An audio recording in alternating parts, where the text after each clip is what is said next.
I have something special for you. It's a golden ticket. You're invited to visit the most unique chocolate factory in the world. What? You're a bit scared because you don't feel comfortable sailing in a chocolate river or turning into a giant blueberry? Yeah, I hear you. Here's an alternative treat. Oh, by the way, stay tuned until the end. We're giving away a date with Veruca Salt, if we can find anybody interested. Although, spoiler alert, Roald Dahl completely made up one of his most famous stories, he might have had some real-life inspiration for it. When he was at boarding school, Dahl visited a local chocolate factory with other students. Their task was to taste new chocolate bars.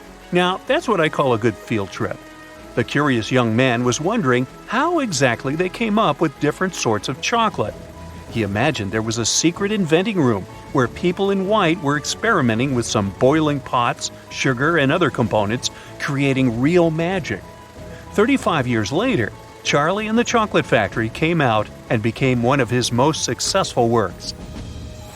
Although Dahl never officially mentioned it, there is one real-life chocolate maker who could have easily served as an inspiration for the charismatic Willy Wonka.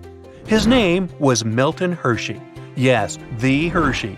And his road to success wasn't all cotton candy and marshmallows. It was chocolate. His father was a big dreamer who believed there would always be a new opportunity to succeed. Sadly, he didn't manage to stick to any of those opportunities. His wife must have grown tired of this, and the father separated from the family. That's why Milton didn't have a chance to complete even a rural school education and became an apprentice to a confectioner in his home state of Pennsylvania when he was 14. Once he finished with that, Hershey decided to borrow $150 from his aunt to start his own candy shop in Philadelphia. His first business failed 6 years later, so Hershey moved to Denver, where he worked for a local confectioner and learned a secret that would later change his life. And no, he didn't find out how to create an endless chocolate river, but he could make caramel from fresh milk. His entrepreneurial ambitions didn't let Milton work for someone else, and he took a couple more attempts to start his own shop in Chicago and later New York City. The future chocolate king failed again, but he didn't even think about giving up. He went back to Lancaster, where he was an apprentice as a teenager. He founded his own company. The caramel-making secret served him well, and the company was a huge success. But while he watched caramel in the making, Milton knew it wasn't his true passion. He wanted to popularize chocolate, which was an exotic delicacy from Switzerland back then.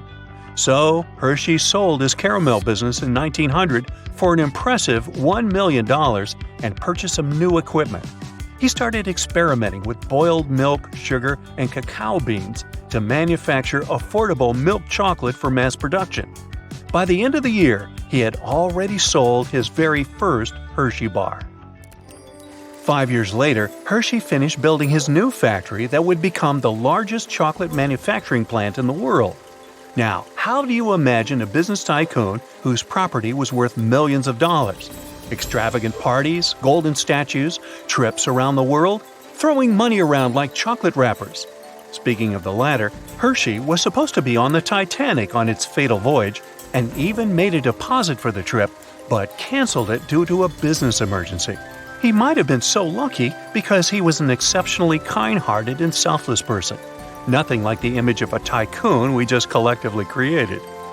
The Chocolate King must have remembered how hard it was for him when he had to drop out of school. So he decided to invest a lot of his money in the education and comfort of others.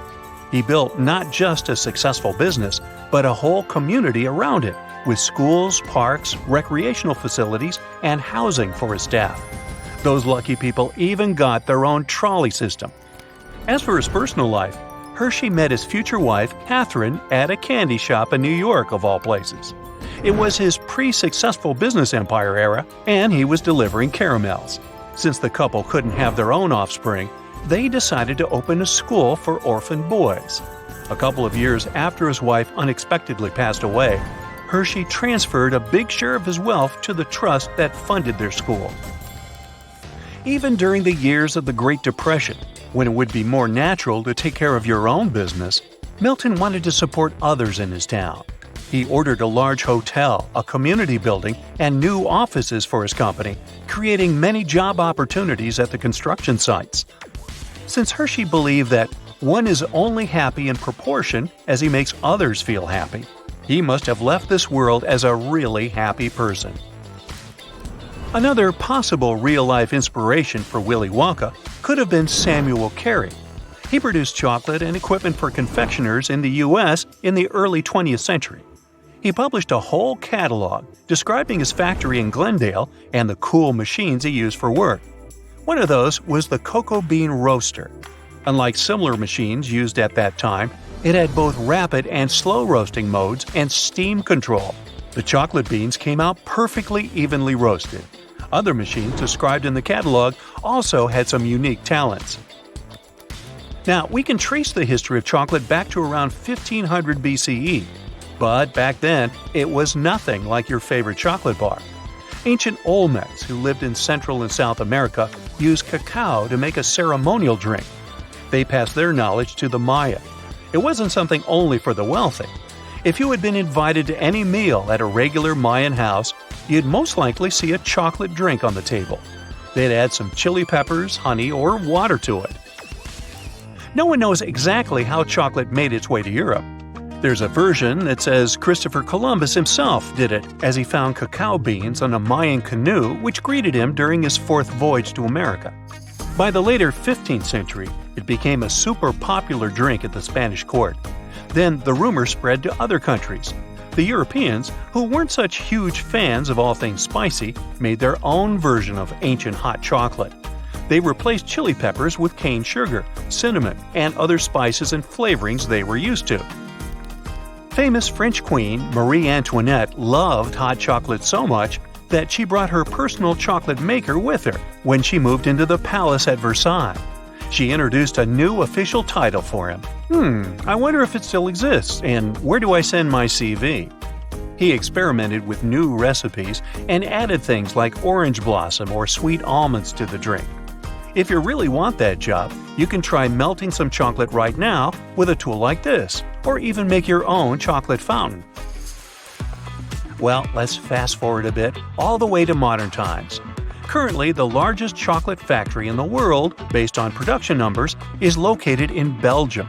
They create 1,000 tons of chocolate every day and supply liquid chocolate to famous sweet brands like Nestle, Unilever, and Hershey. They also have separate production lines for smaller gourmet chocolatiers.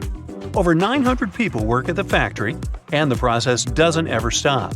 They even have a small reproduction of a tropical forest where they grow their own beans.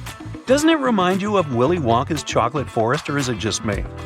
If you feel like becoming a chocolatier yourself by now, they also have a chocolate academy. Now, before you book your golden ticket to Belgium, you can practice at home with this chocolate bar maker or a chocolatier starter kit I found on Amazon. That's it for today. So hey, if you pacified your curiosity, then give the video a like and share it with your friends. Or if you want more, just click on these videos and stay on the bright side.